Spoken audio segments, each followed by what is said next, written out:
Cangcingnya Babe, sebelum lanjut nonton video ini, jangan lupa like, share, klik lonceng notifikasi, komen, dan subscribe channel Lembaga Kebudayaan Betawi.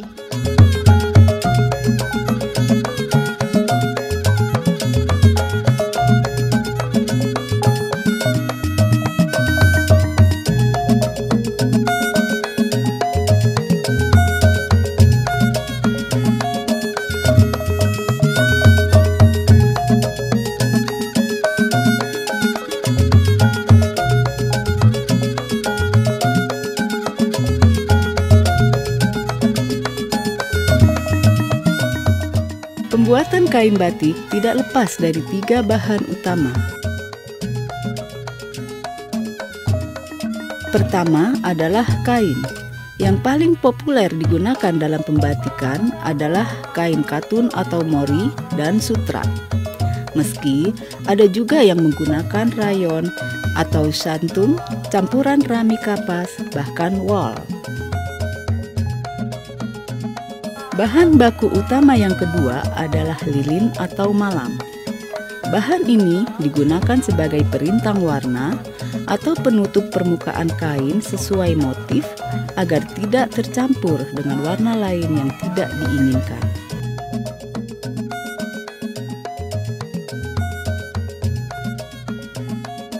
Bahan ketiga adalah zat pewarna.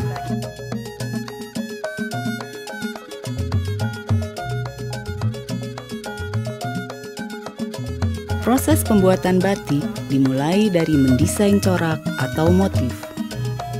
Motif biasanya dibedakan dalam beberapa kategori, yaitu motif utama, motif pinggiran yang biasa disebut juga ploy atau border, motif tumpal, dan motif ceplokan.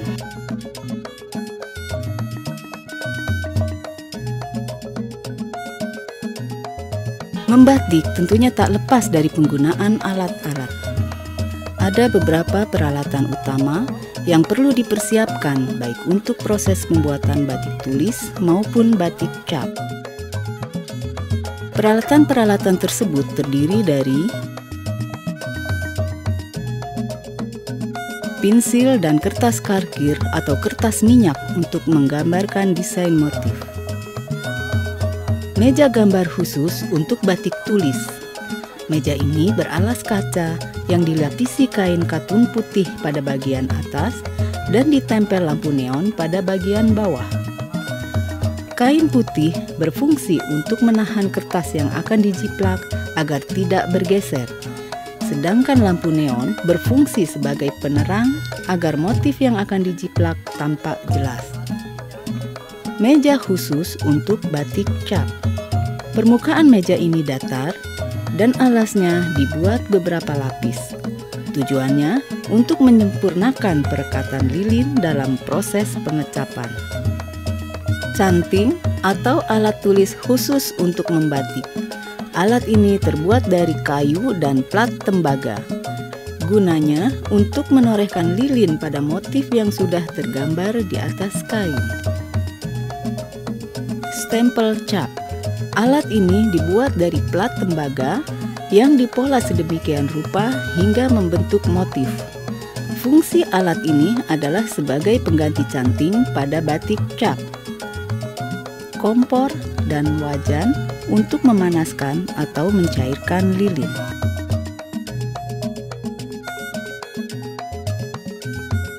Proses membatik.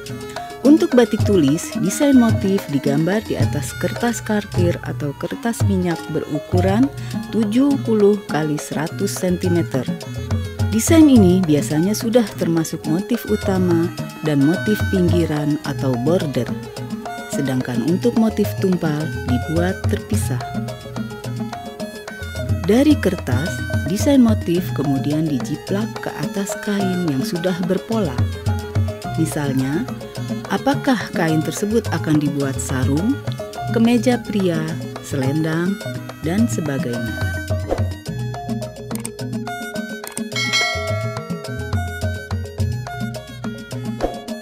Kegiatan ini disebut nyorek atau menciplak dan dilakukan di atas meja khusus. Usai nyorek, barulah masuk pada proses nyanting. Dalam proses ini, motif yang sudah digambar dengan pensil ditempelkan lilin perintang dengan menggunakan canting. Tujuannya untuk membentuk motif pada pewarnaan pertama. Ada 3 keperluan dasar dalam proses nyanting. Yang pertama adalah untuk membentuk motif utama atau motif pokok. Yang kedua, membentuk isen-isen atau hiasan-hiasan kecil yang disusun indah sedemikian rupa untuk mengisi ruang-ruang kosong pada motif utama. Kemudian yang ketiga adalah ngeblok atau nembok untuk pemberian warna yang bervariasi. Untuk batik cap, desain dibuat lebih kecil karena untuk diaplikasikan menjadi sebuah stempel cap. Untuk desain pokok umumnya berukuran antara 10 x 10 cm atau 18 x 18 cm. Sedangkan untuk border atau pinggiran dibuat lebih kecil lagi antara 5 x 12 cm atau 10 x 6 cm. Proses pengecapan dilakukan di atas meja khusus. Stempel cap yang sudah disiapkan kemudian dicelupkan permukaannya pada wajan berisi cairan lilin dan ditempelkan pada kain sebagai pengganti proses nyanting. Terlihat pengerjaannya memang lebih mudah dan cepat. Namun demikian, seorang tukang cap harus paham benar kapan waktu yang tepat untuk menempelkan lilin. Sebab keenceran dan tingkat kepanasan lilin sangat berpengaruh pada hasil pengecapan. Kondisi lilin yang tidak tepat bisa menyebabkan hasil pengecapan yang tidak merata. Untuk pewarnaan, baik batik tulis maupun batik cap mengikuti proses yang sama. Di sini, kita menggunakan teknik pencelupan. Kain yang sudah dibatik, baik dengan proses pencantingan maupun pengecapan, kemudian dicelup dalam bak khusus yang sudah berisi zat pewarna. Bak ini dibuat khusus dari kayu dan bisa digerakkan dengan kemiringan tertentu ke sisi kiri dan kanan. Gunanya adalah untuk mempermudah proses pencelupan agar pewarnaan bisa merata ke seluruh bagian kain. Selesai diberi warna, kemudian masuk pada proses pelorodan atau ngelorot. Dalam proses ini, kain yang sudah diwarnai direbus ke dalam drum yang sudah berisi air panas dan diberi campuran soda as. Tujuannya untuk menghilangkan lilin dari proses pencantingan atau pengecapan. Setelah lilin benar-benar hilang, kain kemudian dibilas dalam bak berisi air bersih dan dijemur. Hingga tahap ini sudah terlihat kain dengan warna dasar yang diinginkan dan motif berwarna putih. Untuk pewarnaan selanjutnya atau untuk menambah warna, baik batik tulis maupun batik cap juga mengikuti proses yang sama.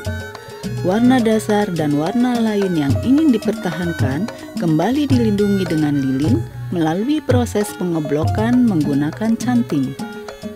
Setelah itu, kain kembali dicelup dengan pewarna sesuai yang diinginkan, dilorot, dibilas, dan kembali dijemur.